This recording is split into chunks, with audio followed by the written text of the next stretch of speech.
नमस्कार मित्रों, मैं प्रदीप विश्वकर्मा हाजिर हूँ आपके सामने आपका अपना बहुत ही मनपसंद कार्यक्रम एक मुलाकात लेकर। और जैसा कि आप जानते हैं कि हम आपकी मुलाकात कराते हैं बहुत किसी खास शख्स से, और आज हमारे साथ जो शख्स हैं वो बहुत खास इसलिए हैं क्योंकि वो इंडस्ट्रियलिस्ट हैं, बड़े इंडस्ट्रियलिस्ट हैं। उत्तर प्रदेश में जो उनका मसाला है वो एक नंबर 1 ब्रांड है। और पूरे देश की हम ब्रांड की बात करें तो 5 जो सबसे बड़े ब्रांड हैं उनमें से एक आता है, और वो है राजेश अग्रहरी साहब। राजेश अग्रहरी के नाम से कम जाने जाते हैं और राजेश मसाले के नाम से ज़्यादा जाने जाते हैं। बहुत स्वागत है सर आपका इस कार्यक्रम में। ये आपका नाम बहुत कम लोग जानते हैं कि आप राजेश अग्रहरी हैं।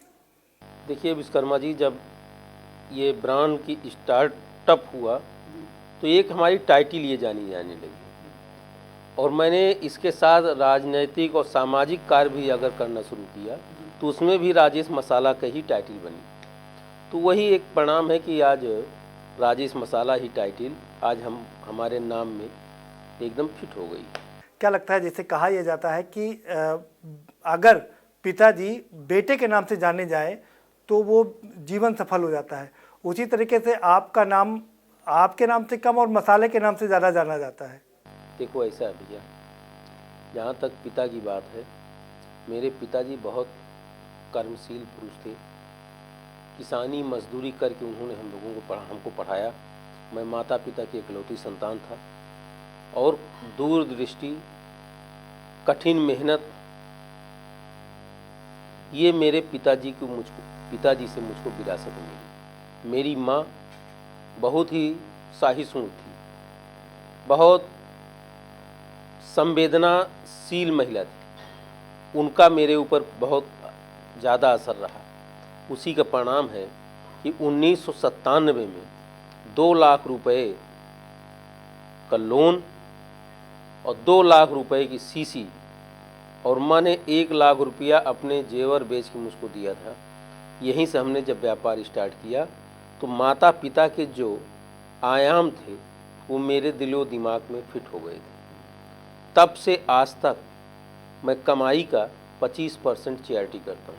आपने 1997 में स्टार्ट किया ये बिजनेस, लेकिन उससे पहले का बैकग्राउंड आपका क्या था? क्या मजदूरी पे पिसाई करते थे। मसाले की 1.5 रुपये 2 रुपये किलो मजदूरी पिसाई होती थी, वही मैं पिता का हाथ बटाता था। जब बीए कंप्लीट हो गया तो नौकरी के लिए भागा। जब नौकरी नहीं मिली तो इसी को करना था, तो यही दिमाग में आया कुछ इसको बढ़ा चढ़ा किया जाए, जिसमें कहीं कहीं पिता से मनभेद होता था, लेकिन उनकी आत्मा को ठेस न पहुँचे, और उसमें पुल का काम करती थी मेरी माताजी, और मैं सफल रहा।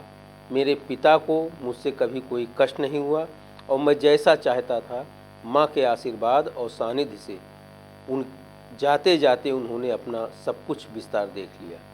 आपने 1997 में ये मसाले का व्यापार शुरू किया, कैसा रहा? शुरुआती अनुभव कैसा रहा? कैसे इतनी तरक्की पाई आपने?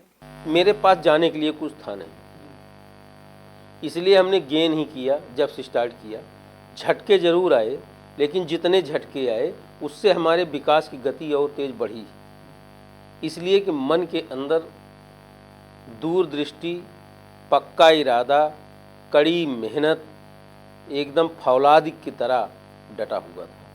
शुरुआती समय में आपके मित्र भी आपके साथ में थे, क्योंकि आप मसाला यहाँ बनाते थे, पीसते थे, वो लोग बेचने का काम करते थे।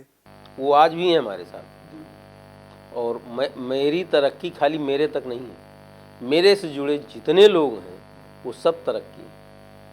और मेरे यहाँ जो भी हमसे जुड़ा व्यापार में आज तक कोई छिटका नहीं, ये भी मैं अपनी पूंजी मानता हूँ। कैसे अचानक से आपको लगा कि नहीं ये बहुत हो गया, अब मुझे भी बड़ा बनना है, कुछ बड़ा करना है? देखिए, बड़ा बनने के लिए जो करते हैं तो मैं समझता हूँ वो उतना सफल हो जाए इसकी गारंटी नहीं है, लेकिन हमें जिस समय जो काम करना है हम अपना 100% दें उस काम में, तो अपने आप सीढ़ी उसी तरफ जाएगी, ऊंचाई की तरफ, नीचे नहीं जाएगी। नहीं, आज आपका मसाला उत्तर प्रदेश में नंबर 1 है।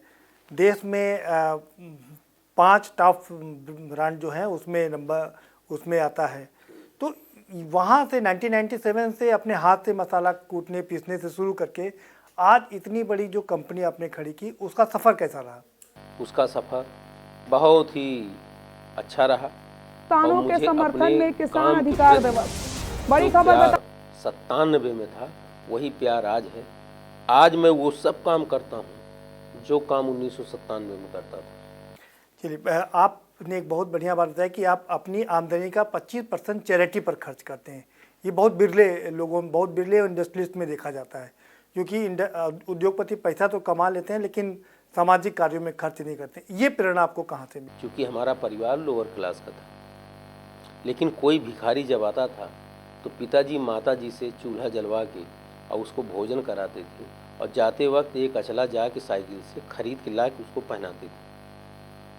तो मेरे दिमाग में ये चीज़ बहुत मतलब माताजी का भरपूर प्रभाव पड़ा ये आपके। प्रभाव पड़ा और और देखिए, अच्छा चर्चा, अच्छी संगत ये आदमी के ऊपर कहीं ना कहीं असर तो दिखाएगी। व्यापार उद्योग व्यापार मंडल के उत्तर प्रदेश के का भी कार्यभार संभालते हैं, तो क्या लगता है कि उससे भी आपको काफ़ी लाभ मिलता है और व्यापारियों को लाभ मिलता है आपकी? मैं सबसे पहले एक व्यवसायी हूँ, उसके बाद जो उससे धन अर्जित होता है फिर मैं समाज सेवक हूँ, उसके बाद जो उससे हमको ताकत मिलती है उसके माध्यम से हम शासन प्रशासन में पीड़ित शोषित की मदद करते हैं। और धन कहाँ से आता है? व्यापार से आता है। फिर जो मेरी मानसिकता है पॉलिटिकल, उसके लिए जब कुछ करने की बारी आती है तो जैसे अभी 2019 के लोकसभा चुनाव में पार्टी ने मुझे लोकसभा संयोजक बनाया और मैंने जो भी किया वो सब आप सबके सामने है। जो मेरी क्षमता थी उस अनुसार हमने अपने काम को भरपूर अंजाम दी। चलिए, राजनीति पर ही बात कर लेते हैं। अमेठी और रायबरेली कांग्रेस का गढ़ माना जाता है, बहुत लंबे समय तक कांग्रेस का गढ़ रही, लेकिन आपने राजनीति किया समाजवादी पार्टी की और भारतीय जनता पार्टी की। कांग्रेस आपको क्यों नहीं छू गई? क्योंकि कांग्रेस का मूल अमेठी में है और मैंने इसको बहुत नज़दीक से देखा है। इसकी कमियों से मैं पूरी तरह वाकिफ हूँ। राजनीति में न मैंने कभी पैसा कमाया है और न राजनीति के लिए मैंने कभी अपने स्तर को गिरने दिया है। और मैं समझता हूँ आज की तारीख में अगर कोई खुददार पसंद होगा तो कांग्रेस की तरफ मुंह नहीं करेगा। क्या ये मोदी जी का प्रभाव है आपके पर या संघ का प्रभाव है? नहीं, क्योंकि मोदी जी असली राष्ट्रवाद के वो।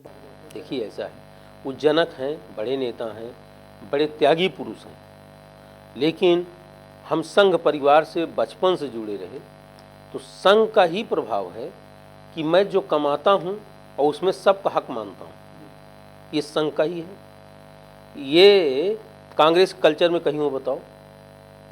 कांग्रेस में तो ऐसे ऐसे लोग हैं, राजनीति के पहले जीरो थे, राजनीति के बाद हीरो हो गए।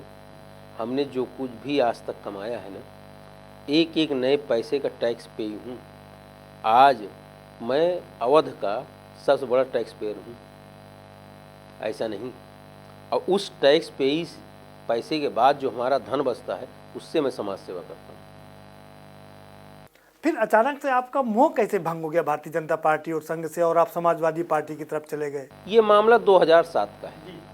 उस समय हमको कोई जानता नहीं था, मतलब ना के बराबर। मैं सभासद था भाजपा के सिंपल से, और फिर चुनाव आया तो मैं भी चाहता था कि मैं सभासद हूँ तो हमको टिकट मिले। लोकल राजनीति में होता है, लोगों ने मुझको इग्नोर कर दिया कि इसको टिकट नहीं दिया जाएगा, दूसरे को दे दिया। तो हमारे लोगों ने जो हमने सेवा की थी सब मेरे घर पे आ गए। कम से कम संख्या वो थी 1000 की। लोगों ने कहा कि आपको चुनाव लड़ना है। मैं चाहता तो उस समय भी कांग्रेस से टिकट मिल जाता, सपा से मिल जाता, बसपा से मिल जाता, लेकिन मैंने स्पष्ट कहा कि मैं निर्दलीय लड़ूंगा। और मैं निर्दलीय लड़ा। 2007 में पत्नी मेरी लड़ी। आप समझ लीजिए, कांग्रेस, बसपा, भाजपा, सपा चारों की जमानत नहीं बची, सब जब्त हो गई। उसके बाद मुलायम सिंह चीफ मिनिस्टर थे, उनका फ़ोन आया उनके ओएसडी का, कहे कि ऐसा है कि राजेश जी आपसे मिलेंगे मुख्यमंत्री साहब। मैंने सोचा भाई मैं निर्दलीय जीता हूँ, मुख्यमंत्री हैं, प्रदेश में सरकार है, अपने जनता के लिए, अपने नगर के लिए कुछ धन लाऊंगा, यहाँ विकास करूँगा। मैं चला गया। नेताजी बतौर इंसान बहुत अच्छे व्यक्ति हैं। उन्होंने मेरा हाथ पकड़ा, कहा राजेश मेरा नाक मत कटिए। हमने कहा नहीं बाबूजी। उन्होंने मुझे 2007 में टिकट दे दिया। यही है सपा। बात 2014 की कर लेते हैं, 2014 पर ही आते हैं, क्योंकि तब तक आप समाजवादी पार्टी में थे और फिर लगता है कि आपका मन भटक रहा था वापस भाजपा और संघ में जाने का। नहीं, 12 का चुनाव सपा आ गई। हम सपा के मुख्यमंत्री रहते ज्वाइन किए थे। 12 में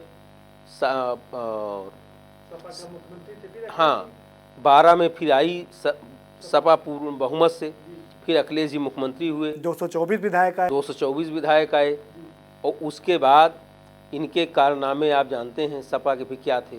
मेरा मन तो बिल्कुल रच बस नहीं रहा था, क्योंकि मैं उस कल्चर का नहीं था। फिर 2014 में ही लोकसभा चुनाव आया। नहीं, मैं एक चीज़ जानना चाह रहा हूँ। मैं एक चीज़ ये जानना चाह रहा हूँ कि आपको अगर छोड़ना था तो छोड़ देते। आपने ये इंडिकेशन क्यों दिया? आप गडकरी जी यहाँ पर आए, आपने भाजपा के गडकरी के उनको माला पहना दिया। रहा हूँ ना जी। 2014 के लोकसभा चुनाव में स्मृति ईरानी चुनाव लड़ रही थी, राहुल गांधी थे। सपा बसपा सबने कांग्रेस को समर्थन दे दिया था। अखिलेश जी ने मुझसे कहा कि राजेश राहुल की मदद करो। हमने कहा अगर हमको राहुल प्यारा होता भैया तो आपका झंडा मैं क्यों लेके चलता, मैं राहुल गांधी को सपोर्ट नहीं करूंगा। उन्होंने कहा मेरी इज्जत की बात है। हमने कहा ठीक है देख लीजिए। कि देखना था, मैंने मन पक्का किया कि राष्ट्र हित में हमें अपना हित नहीं देखना है और हमें नरेंद्र मोदी जी के हाथों को मजबूत करना है और स्मृति ईरानी को सपोर्ट करना है। मैंने खुल के और जम के स्मृति ईरानी को सपोर्ट किया और उसका परिणाम था कि मामूली वोटों के अंतर से वो हार गई। हारने के बाद फिर उन्होंने मुझसे कहा भैया आप भाजपा ज्वाइन कर लो। मेरे मन के अंदर इच्छा भी थी, मैंने ज्वाइन कर लिया। प्रदेश अध्यक्ष लक्ष्मीकांत वाजपेयी थे, रमाशंकर कठेरिया थे। ये दोनों लोग आए मेरे घर पे हमको ज्वाइन कराने। 50,000 व्यापारियों की भीड़ के साथ मैंने ज्वाइन किया। ठीक है, यही है। और लेकिन उधर सपा ने आपको अपनी पार्टी से निष्कासित कर दिया। निष्कासित कर दिया, और निष्कासित तो पहले कर दिया था। उनको ये था कि आपने नितिन गडकरी को स्वागत किया। जब आपका कैंडिडेट नहीं लड़ रहा है, आप राष्ट्र हित में, मैं आपको तो कुछ समझ के आपको ज्वाइन किया था ना, जबकि मेरी विचारधारा नहीं थी। लेकिन जब मुझे लगा कि आप एकदम राष्ट्र हित के विपरीत जा रहे हो, तो हम कोई बंधुआ मजदूर थोड़े, हम जिंदा कौम है, हम मुर्दा थोड़े हैं कि जिस हालत में पड़े रहे उसी में पड़े रहेंगे। तो क्या आप कांग्रेस को राष्ट्र विरोधी मानते हैं क्या? क्योंकि भाजपा अगर राष्ट्र प्रेमी है तो कांग्रेस राष्ट्र विरोधी हुई। देखो, ये कहने की चीज़ नहीं होती।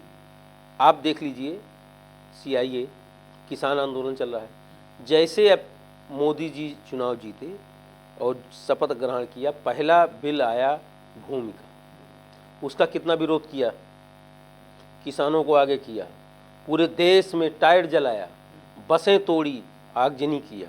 आप ईमानदारी से बताओ, इन लोगों को ज़मीन की हकीकत नहीं पता। हम तो ज़मीन में बैठते हैं आज भी ना।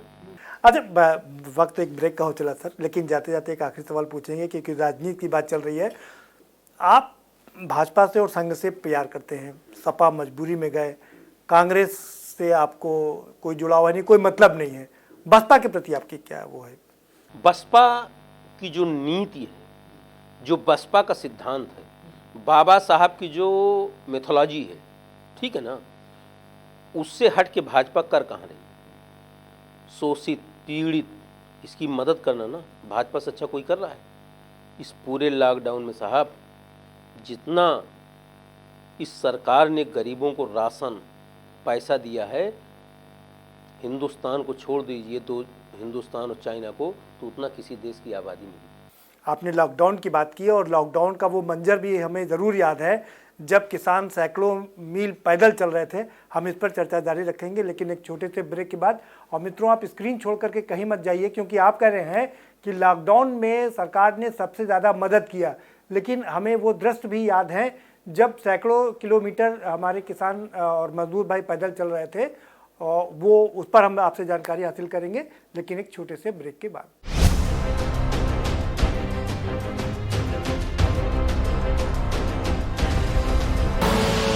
आप देख रहे हैं की न्यूज, खबरों का सारथी। फिट रहना है तो फिटनेस हेल्थ ऑयल ले आओ। You are corrupt. हैं? करेक्ट होता है बाबूली। सही बोले हैं, तो ले आइए फिटनेस हेल्थ ऑयल। आप देख रहे हैं की न्यूज, खबरों का सारथी।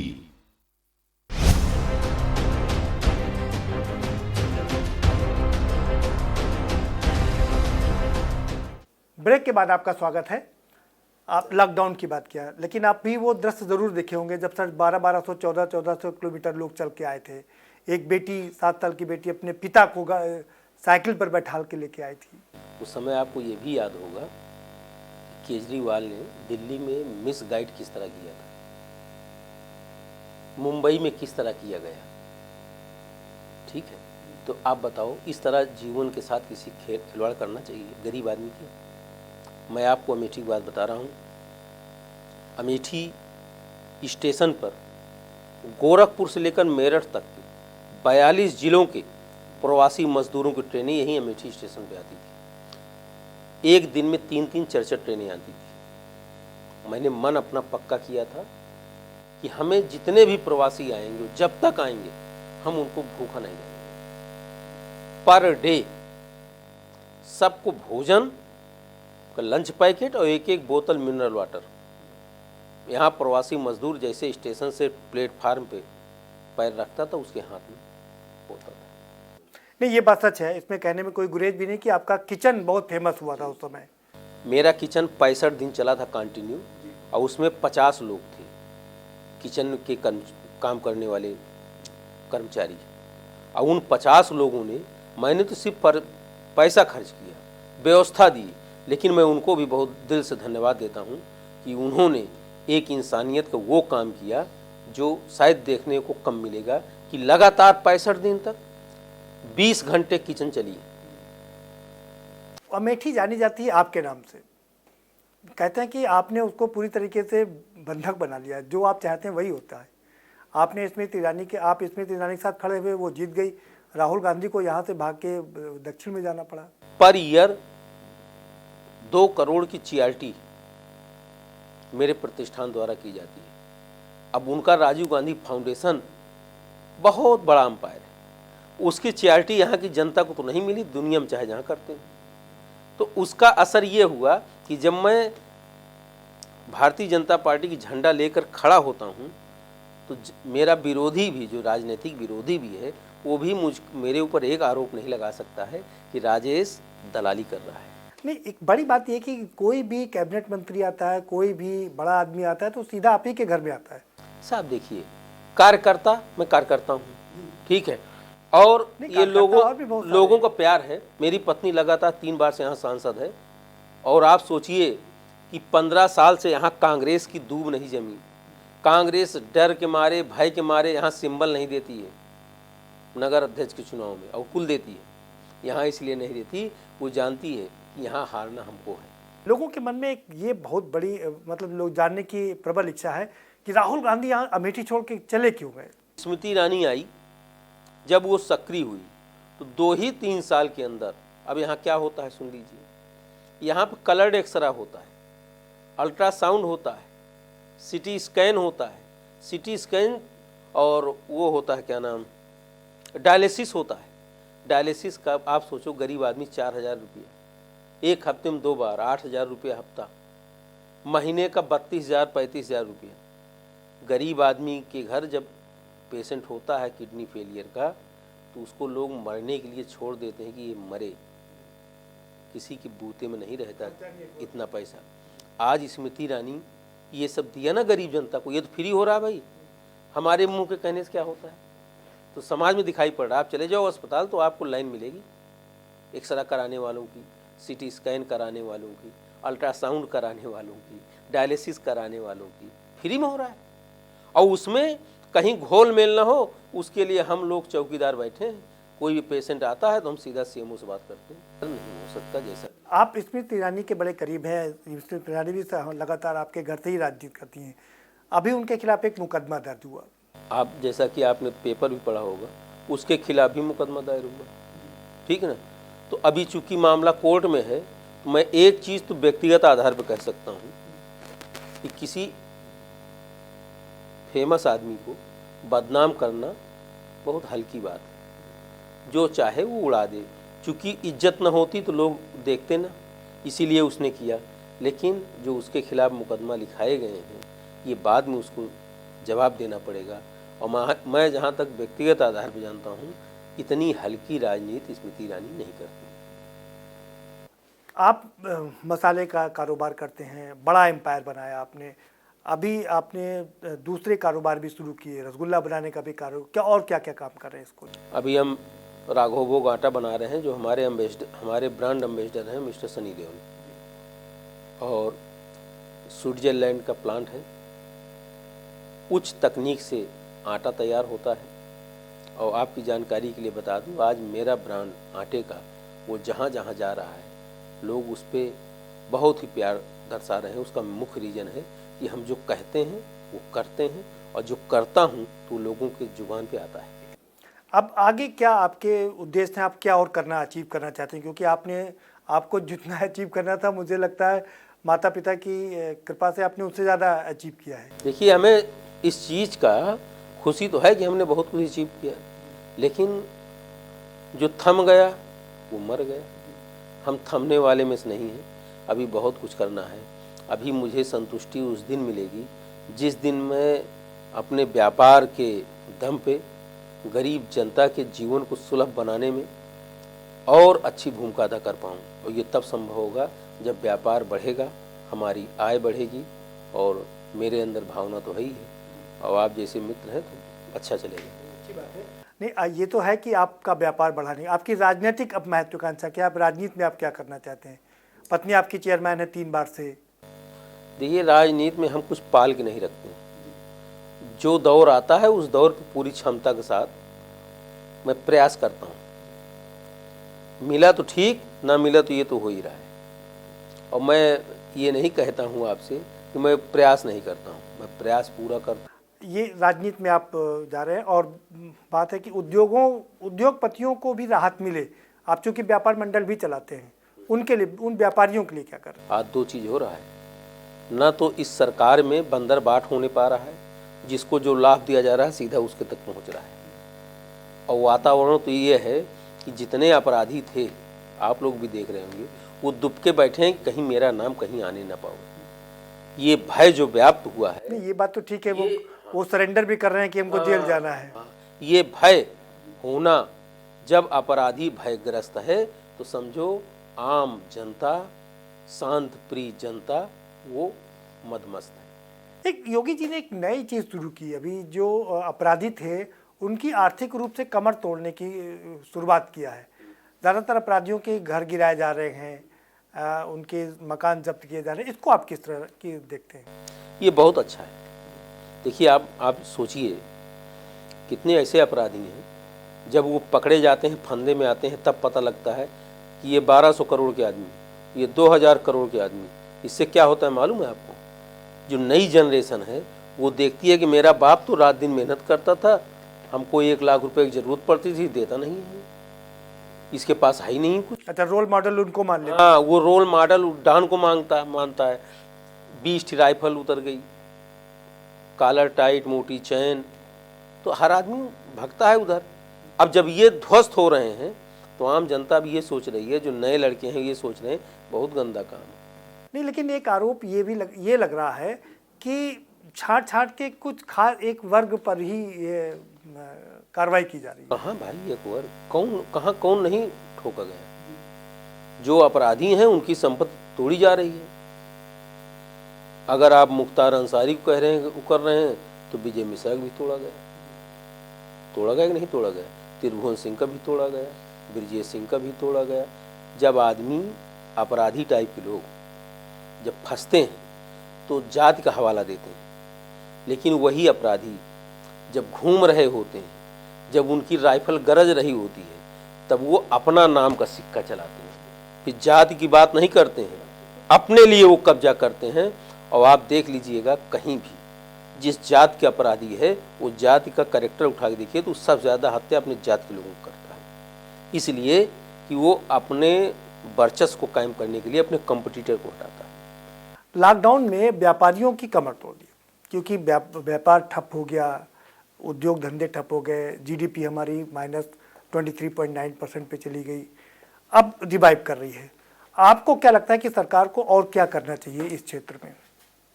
देखिए, ये चीज़ हम प्रैक्टिकल लोग हैं, हम इसको नहीं मानते कि हम पीछे चले गए। आप ये बताओ, बुलेट ट्रेन जा रही है और अमेठी स्टेशन पर रोक दी गई, तो उस पर बैठे सभी यात्री रुके हैं ना। इस महामारी ने पूरी दुनिया को ब्रेकडाउन किया कि खाली हिंदुस्तान को किया? उभरा हो ना। अब हम ऐसी छलांग लगाएंगे, जब तक वो लोग संभलेंगे तब तक हम सबसे आगे होंगे, सबसे आगे होंगे हम। सबसे आगे होंगे हम हिंदुस्तानी। लेकिन चलते, चूँकि समय समाप्त हो रहा है, चलते चलते मैं आपसे जानना चाहूँगा कि आप हमारे के न्यूज़ के दर्शकों को क्या संदेश देना चाहते हैं कि वो आपको प्रेरणा स्रोत मान करके क्या करें, जिससे वो भी आपकी तरह एक बड़े व्यापारी बन सके, एक बड़े उद्योगपति बन सके? मैं आपके के न्यूज़ को, आपके दर्शकों को दिल से बधाई देता हूँ, हार्दिक धन्यवाद देता हूँ, और ये भगवान से प्रार्थना करता हूँ कि मेरी तरह नहीं, मुझसे बहुत आगे वो जाएं सब, और बड़े उद्यमी बने और नई तकनीक से आगे बढ़े। क्या करना चाहिए उनको इसके लिए? एक ही उपाय है, दूरदृष्टि, कड़ी मेहनत, पक्का इरादा और ईमानदारी। न किसी को ठगो और होशियार भी रहो, न कहीं ठगे जाओ। चलिए, बहुत शुक्रिया के न्यूज़ से बात करने के लिए। तो ये है राजेश अग्रहरी जी, राजेश मसाला ज़्यादा कहें तो ज़्यादा बेहतर होगा, जो कह रहे हैं कि दूरदृष्टि, पक्का इरादा, कड़ी मेहनत, ये तो 3 मंत्र है, लेकिन उसके साथ साथ में जो सबसे महत्वपूर्ण मंत्र है वो है ईमानदारी। क्योंकि अगर ईमानदारी नहीं है तो आपकी सारी मेहनत बेकार चली जाएगी, जाया हो जाएगी। इसलिए इन 4 मूल मंत्र के साथ कोई भी आपकी तरह आगे बढ़ सकता है और बड़ा उद्योगपति बन सकता है। हम उम्मीद कर सकते हैं कि आपको रोल मॉडल मानेंगे और आप भी तरक्की करेंगे। फिलहाल इस कार्यक्रम में इतना ही। आप हमें दीजिए इजाज़त, और बाकी हम फिर हाजिर होंगे आपके समक्ष एक ऐसे ही शख्स के साथ।